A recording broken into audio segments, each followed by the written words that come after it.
Some women don't chase, and yet, they're never forgotten. They do not linger in the noise of pleading or persuasion.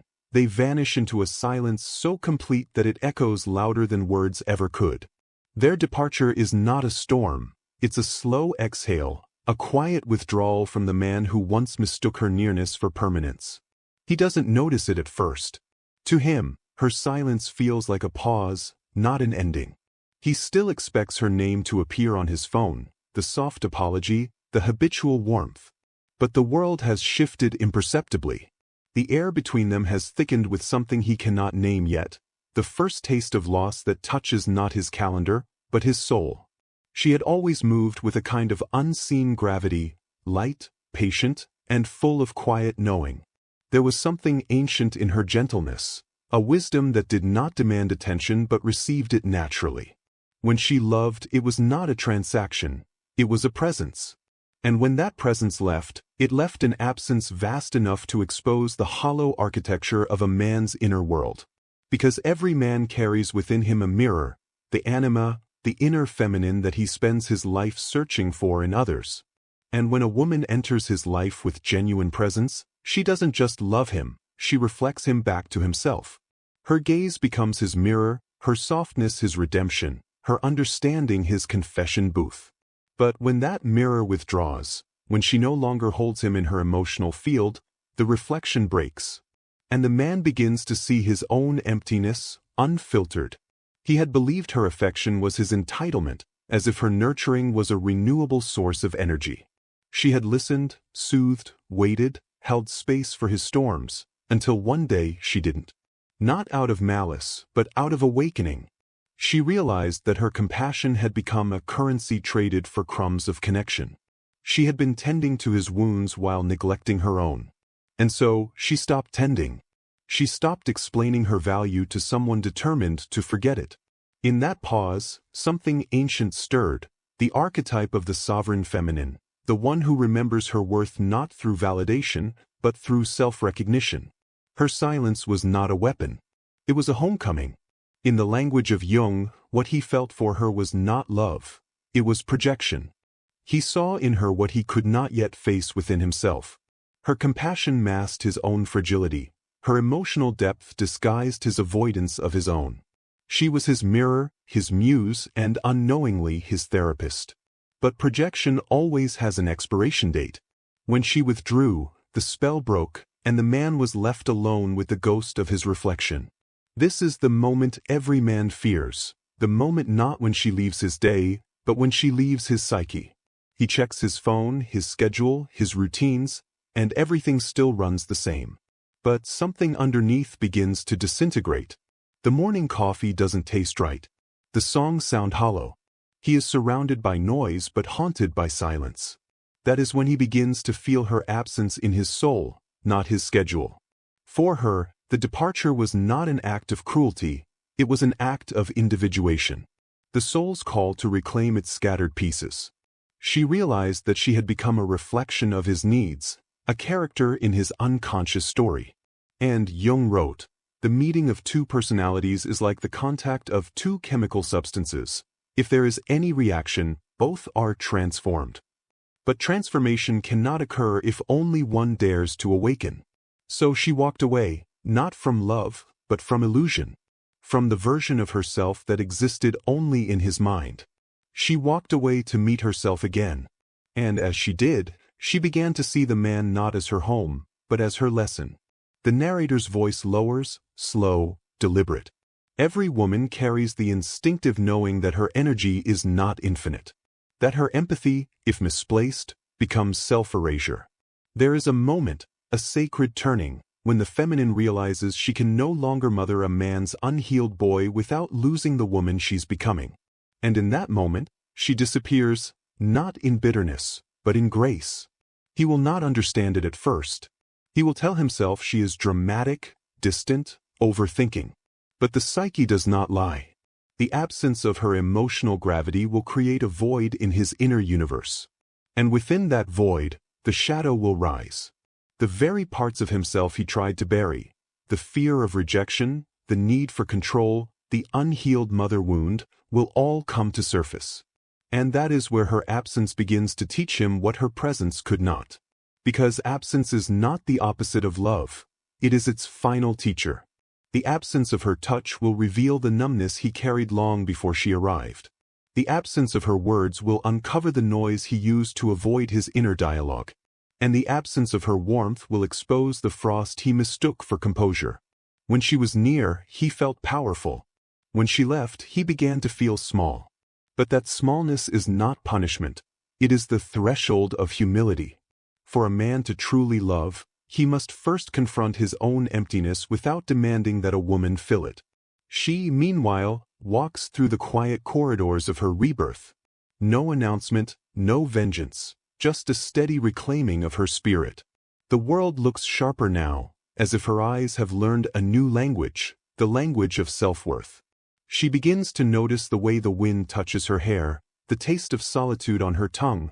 The stillness that once frightened her now feels like peace. It is not loneliness, it is expansion.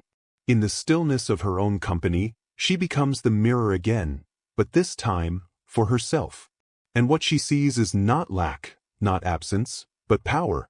Night descends without drama, just a hush that creeps through the corners of his apartment. The same walls, the same faint hum of the city outside, yet everything feels off-axis. He cannot name what's missing because what's gone was never a thing, it was a presence. Her energy had filled the air like oxygen. Now, every breath feels mechanical. He opens his messages, scrolls, stops. No new ones. The last text sits there, her gentle line, "Take care of yourself." He reads it as if the words could bloom again, as if care were still something given to him. But care has retreated, and with it, the illusion that affection is guaranteed. That's when the psyche begins its descent. Jung called it shadow confrontation, the meeting with the parts of oneself that have been exiled. For the man, it arrives as restlessness. He blames work, weather, the world. But beneath those excuses lives something ancient, the terror of not being chosen anymore. He used to think of himself as rational, composed. Yet in her absence, he finds himself haunted by echoes. Her laughter in a passing stranger. Her perfume in the folds of a coat that still hangs near the door. He tries to silence the memories, but repression only feeds the archetype. The more he resists, the louder the inner voices become. And within that noise, he meets a boy, a forgotten fragment of himself. The boy sits in a dim corner of his mind, knees drawn to his chest, waiting. Waiting for someone to notice, to soothe, to say, "You are enough." The man looks away. He doesn't know how to comfort him. He has always used women to speak to that boy, asking them to mother what he never faced. But she, the woman who walked away, has taken that mirror with her. Now he must learn to speak to his own wound. Meanwhile, she moves through her own interior night. Solitude is not easy. It demands patience with silence. Some mornings she wakes with the ghost of his name in her throat. Old habits of caretaking flicker. Should she check on him? Should she forgive? But no. The deeper voice, the one that sounds like the earth itself, whispers, "Stay with yourself." She lights a candle, not for him, but for clarity. The flame dances and reflects in her eyes, a small sun reminding her that illumination begins within. She begins to write, not letters, but truth. Pages spill with realizations. That she confused empathy with sacrifice, that her softness became survival, that her love was never meant to heal what another refused to face. Each line feels like stitching her soul back together. Across the distance, the man dreams. He sees her walking through a forest of mirrors. Every mirror shows her face, but in each one he is absent. He calls to her, but his voice produces no echo. She turns once, smiles with a sadness that feels divine, and disappears into light. He wakes up trembling. Dreams, Jung wrote, are the theater of the unconscious. They are the soul's language, speaking in images where words cannot go. This dream is his initiation. He senses that she was never just a woman. She was his anima, the embodiment of all he suppressed, feeling, intuition, vulnerability. By loving her, he briefly touched those exiled parts. By losing her, he must integrate them or remain hollow forever. The next day, he walks aimlessly through the city. The sky presses low, gray, reflective. Every face around him looks like a stranger's mask, until he passes a cafe where they once sat together. For a moment, the memory unfolds in color, her laughter, her hand tracing circles on the cup's rim. The quiet ease of belonging. Now the table is empty. The image collapses back into the present. Something inside him breaks, not with noise, but with comprehension. He realizes she did not leave him to punish him. She left because staying meant abandoning herself. The insight hurts more than anger ever could. It is the first seed of humility, watered by loss. In her solitude, she too dreams. She stands at the edge of an ocean under a violet sky. The waves whisper secrets of every woman who ever forgot her power. She steps forward, lets the salt sting her skin. In the reflection of the moonlit water, she sees herself crowned, not with gold, but with knowing. The crown is invisible, yet she feels its weight, responsibility to her own soul. When she wakes, there's no need to decode it. Her body understands. She has crossed from attachment into awareness. She no longer longs to be remembered, she longs to be real. For both, the descent continues. He wrestles with guilt, nostalgia, the slow death of ego's pride. She wrestles with loneliness, temptation, the ache of freedom. But the psyche does not punish, it purifies. The man begins to write too, not messages to her, but reflections.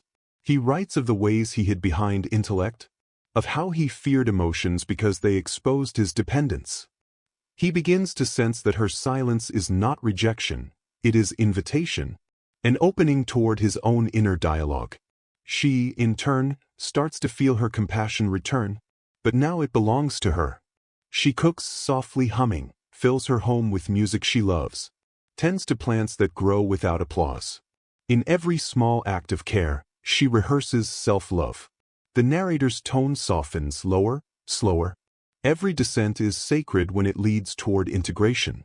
Shadow work is not the destruction of darkness, it is its illumination. He is beginning to see that what he called love was dependency, and what he called freedom was avoidance. She is beginning to see that what she called patience was fear of loss, and what she called strength was denial of need. Both are peeling away illusions, each step closer to wholeness. This is the part no one writes songs about, the silent middle, where absence becomes mirror and pain becomes teacher.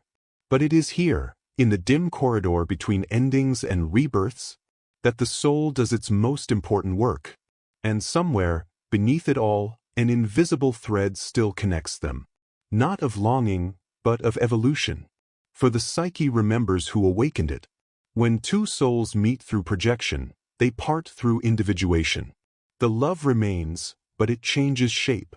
From possession to reverence. From need to meaning. Dawn comes like a confession. Pale light seeps through the blinds of his apartment, revealing the ordinary, unwashed cups, a crumpled shirt, the faint scent of absence that refuses to fade. He sits at the edge of the bed, hands clasped, feeling the weight of quiet. There is no message, no closure, only stillness. Yet within that stillness something subtle begins to breathe. Awareness. He realizes he is not suffering from her loss alone. He is suffering from the collapse of his own illusion. The man who needed to be adored, validated, tended, is dying. In his place, something truer begins to stir.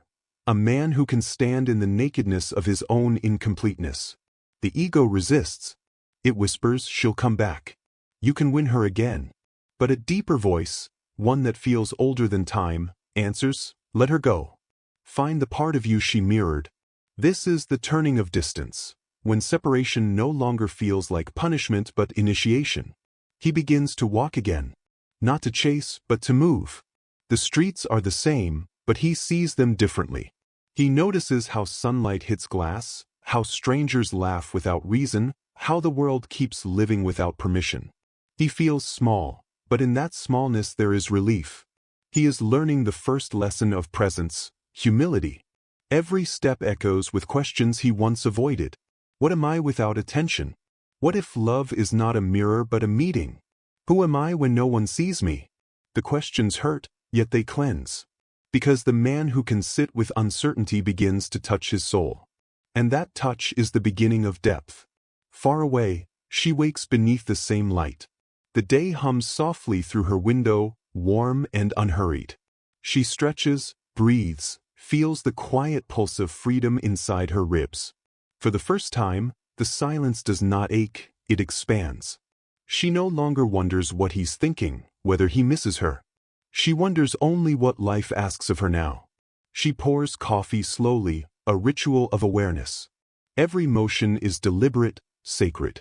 She realizes that absence has carved space inside her for the presence she once gave away too easily. That space is no longer emptiness. It is capacity. The narrator's tone lowers, reflective. Distance, when honored, becomes alchemy. It turns longing into language, confusion into clarity. Between them, the thread of memory stretches but does not break, it transforms. No longer a chain, it becomes a current, silent, electric, carrying lessons between two awakening souls. He begins to dream differently. The forest of mirrors returns, but now one mirror remains unbroken. He looks in and sees himself, not polished, not perfect, but real. And in the reflection, faintly, her image smiles, not as possession, but as blessing. He wakes with tears, not of loss, but of gratitude. The anima is no longer projected outward. She has begun to live within him. Meanwhile, she senses peace she cannot explain. It is as if the air itself has softened. She no longer feels the need to defend her silence or justify her detachment. The feminine within her has matured, from savior to sovereign. Her compassion still exists, but it no longer leaks, it radiates. She understands now that love is not proof of worth, it is expression of being. In her journal she writes, "He was never mine to fix, only mine to meet. And now that the meeting is over, the becoming begins." She closes the page gently. This is not closure, it is continuation. He too begins to write, but not to her. He writes to the boy he met in his shadow. "I see you. You are safe now." Each word bridges years of silence. He begins therapy, reads philosophy, learns to sit with discomfort. Some nights he still reaches for his phone, but instead of sending a message, he breathes. He understands that craving is the ego's echo, and love cannot bloom where fear seeks control. Slowly, he stops needing her presence to feel whole. He begins to notice beauty without association. The rustle of trees, the kindness of strangers, the calm of being unseen. He is learning that solitude is not exile, it is encounter. The distance between them becomes sacred ground. She learns receptivity without dependence. He learns strength without domination. Both move toward individuation, the slow, luminous process of becoming what the soul intended before it was fragmented by expectation. Jung wrote that the goal of the human journey is not perfection, but wholeness. And wholeness requires descent, detachment, and distance. It is only through separation that consciousness expands enough to recognize unity. Their story, then, was never about forever. It was about awakening. They were catalysts, not destinations. And that realization frees them both. Night again. She stands at her window, city lights flickering like scattered stars. He sits beneath the same sky, somewhere else. Neither speaks. Neither needs to. The silence between them has changed texture. It hums with respect, not resistance. If they meet again, it will not be to complete each other, but to celebrate what each has become alone. The narrator pauses, voice soft. When love matures, it no longer demands to possess, it desires to witness. And when absence is felt in the soul rather than the schedule, it means the connection has transcended form. Evening unfolds like velvet, soft and infinite. She walks along a quiet path lined with autumn trees, their leaves falling in slow motion, each one a tiny surrender. The air smells of rain and endings. Yet for the first time, she feels that endings are not losses, they are gateways. There was a time when she moved through love like a tide, rising and falling with another's moods, shrinking herself to fit the shoreline of his comfort. But now, her movement is her own. Her heartbeat no longer races for belonging. It beats in rhythm with truth. She has become the woman who listens to her own silence. The feminine within her stirs, ancient and wild. It is not the soft compliance taught by culture, but the sovereign stillness of a queen who remembers that devotion without boundaries is self-betrayal. She begins to feel energy return to her body, life force that had been siphoned by endless giving. Her laughter sounds different now, low, unguarded, untamed. In Jungian language, she is reclaiming her inner animus, the masculine current that gives structure to her sensitivity. For years she had embodied only receptivity, but now her boundaries rise like sacred architecture, not walls of fear, but pillars of respect. She learns that saying no is a form of love. That solitude is not punishment but practice. Her tenderness has not diminished, it has refined. It now flows where it is honored, not where it must prove itself. Far away, the man senses the shift before he understands it. He feels her absence differently now, less as emptiness, more as reverence. Her image no longer haunts, it guides. When he thinks of her, the ache that once demanded possession transforms into a quiet gratitude. He notices women differently now, not as validation, but as mirrors of divinity. He recognizes emotion as intelligence, vulnerability as strength. What she awakened in him was not a need for her. It was a need for wholeness. And so, without words, she becomes his teacher once more. Meanwhile, she moves deeper into her own becoming. She reads old journals and sees patterns woven through them. The hunger to be chosen, the fear of being too much, the careful dimming of her light to keep others comfortable. She closes each notebook gently and whispers, "Enough." She begins to live as if every breath were an act of artistry. Cooking becomes meditation. Walking becomes prayer. Every gesture says, "I am here." Not as reflection, not as reaction, simply as being. Her friends notice the change. There is a steadiness in her eyes, a calm authority that needs no declaration. When they ask what happened, she only smiles. How can she explain that the most profound transformation came from doing nothing? From ceasing to chase what was never hers to keep? The narrator's voice lowers, almost a murmur. In the alchemy of the psyche, awakening is not an explosion, it is a slow unfolding. The petals of awareness open one by one, each revealing the next truth. The feminine does not conquer, she illuminates. Her power lies in presence, in the silent knowing that nothing real can be lost. She begins to attract differently. Not with appearance or performance, but with frequency, the vibration of someone at home in herself. Those who approach her now either rise to meet her or drift away quietly. She does not chase either outcome. She has learned that alignment is the only chemistry worth keeping. He, too, begins to notice synchronicities, books falling open to passages about acceptance, strangers mentioning lessons he needed to hear. He feels the quiet pull toward service, creation, authenticity. The old games of ego lose flavor. He no longer measures worth by conquest, but by capacity for stillness. One evening, he writes a simple line in his journal. "Her silence taught me how to listen." And in that moment he feels peace, not because she has returned, but because her essence now lives within him as awareness. The feminine archetype within her continues to rise. She dreams of standing on a cliff above an ocean of light. Below, waves crash and dissolve like the years she spent explaining herself. Above, stars pulse in rhythm with her breath. She realizes she is both the sky and the sea, the infinite and the intimate. She wakes with tears and laughter mingled. This, she understands, is what freedom feels like. The narrator slows. Awakening is not a victory over another, it is reconciliation with the self. When the woman stops trying to be understood, she begins to understand. When she stops waiting to be seen, she finally sees. In Jung's language, this is individuation, the soul returning to its own center after being scattered through attachment and projection. She no longer defines herself by who stays or who leaves. Her worth is not relational, it is elemental. In the weeks that follow, her life begins to mirror her inner harmony. Opportunities flow where once there was struggle. Conversations deepen, superficial ties dissolve.